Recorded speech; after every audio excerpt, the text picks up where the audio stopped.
এইটো আপুনি এইটো কথা কৈ আছে আমাক একো ক'বাই নিদিয়ে তোহাকে মুখখন বান্ধি ৰাখছি আমি নিজে বান্ধছো মুখখন খুলি থো কিবা মই কি কৈছিলো তোমাক এতিয়া কি ক'ত যাব যাইছে আপুনি ক'ত যায় কি জানা না বাপা এই নাজনো। ওচৰত যে শিৱ মন্দিৰটো আছে আচ্ছা তাৰে ওচৰত আমাৰ এই পুতেক এটা আছিলে পুৰণা সম্বন্ধতে তাহাৰে কিবা নাম পাতিছিলে আগাবিলাই মাতিছিল যা কি হৈছে জানা নাই এতিয়া মইতো আগাবিলা যাবা নৰলো কাকলক বিষ নষ্ট বাপা তাৰপিছত অলপ দেৰিকে গেলো এতিয়া দেখো আৰু মাঘৰ বিহুত মাতিছিল না যাবা নৰলো এতিয়া গেলো দে আৰু ভাত চাত খুৱাই পঠাইছে বাপা আৰু এতিয়া কি মেলা বাপা এই বহুত ডাঙৰ মেলা এইটো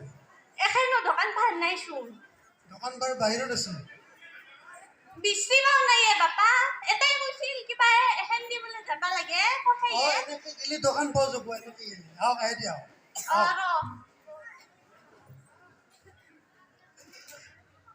বাপা বাপা সত্তমেন খাবি কি গাজি খাবি সত্তমেন গাজি খাম গাজি খাম আহি দিয়া ধন্যবাদ জনাইছোঁ